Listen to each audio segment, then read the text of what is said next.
Hi, welcome back to my channel. I'm Sulaiman Surani. Now in today's tutorial, we will be creating a portrait glitch effect. As you can see here, it looks amazing. You can use this image for your profile picture to show off on your social media and stuff. So to do this is very simple. I'm just gonna go step by step with you. In this tutorial, I'll be using two assets. One is this image, a portrait image. The other is a scanline image, both of which are available for you to download in the description box below. Just click and then you can just download. So what I'm going to do now first is to duplicate this image. I'm going to Command J or Control J on your keyboard if you're using Windows to duplicate this image. And as usual, I always like to rename my layers. I'm going to call this layer 1. So I have layer 0 and I have layer 1. The next step is for me to convert to black and white. I'm going to go to Image, Adjustments, Black and White, and hit OK.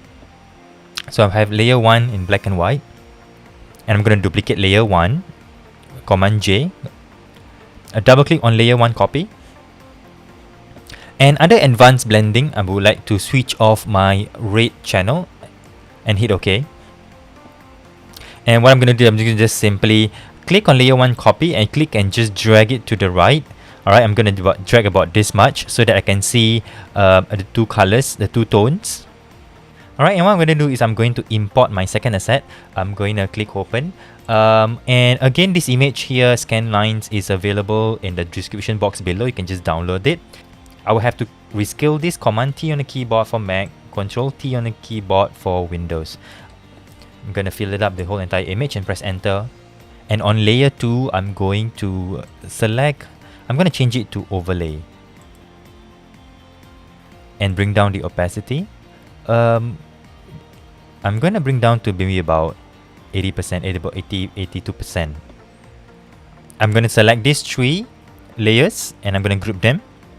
I have group 1 and I'm going to duplicate this entire group. So hit Command J on the keyboard for Mac, Control J on the keyboard for Windows. And right after that, I'm just going to merge these layers. So group 1 copy, I'm just gonna merge Command E on the keyboard for Mac, Control E on the keyboard for Windows. So I'm just gonna merge and combine all the three layers together. And what I'm going to do next is I'm going to have group 1 copy selected, and I'll probably need to zoom in slightly. And what I'm going to do is I'm going to use the marquee tool, the rectangular marquee tool, and select parts of the image. I'm just going to highlight this area.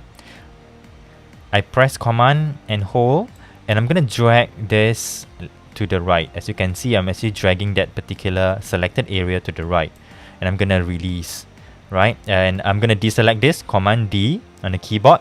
So you can see this effect over here. So I'm going to repeat this step. I'm going to select another area, probably or a different size. I hit Command and press down and drag this to the left. So I want to repeat this step all the way through. So I'm just going to select this area at a random area. Press Command and hold and drag to the right. At every step, do not forget to deselect, Control D or Command D on the keyboard to deselect the area that you have just adjusted.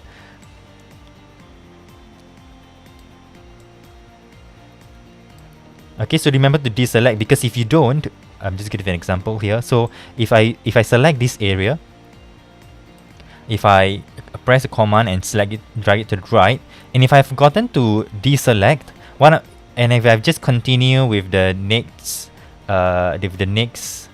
area, what happens is that I have two areas selected, and if I move this, I press command and move this, both selected area will be moved together, and that's not what I want. So always remember to deselect after every step.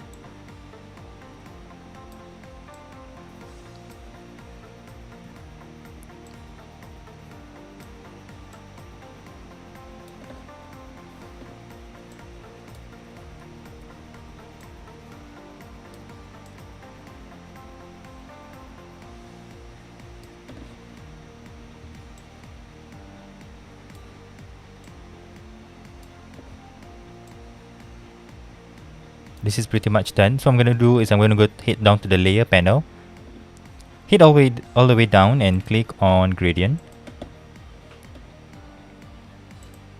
Now the gradient here, I'm gonna choose, if you're using CC 2021 like me, you're gonna have to click on basics, and I'm gonna choose the color, the foreground to transparent, this option, and hit OK. Under the style, I'm gonna change it to radial. And for scale, I'm gonna scale up. So depending on your image, I'm probably going to scale up to about 350%, and I'm gonna hit reverse and then press OK. Okay, so on this gradient fill 1 layer, I'm going to reduce the opacity maybe to about 50%. Because if you uncheck this, you can actually see the difference. So I guess this is according to your own preference. Right, and we are done. So we have a portrait glitch effect that you can create easily on Adobe Photoshop. Let me know how you find this effect. If you're very excited about this, hit the like button and don't forget to subscribe. I upload videos every week. Right, and let me know in the comment section below on how you achieve this effect. And do not forget you can actually download the assets in the description box below. Thank you for watching. See you in the next video.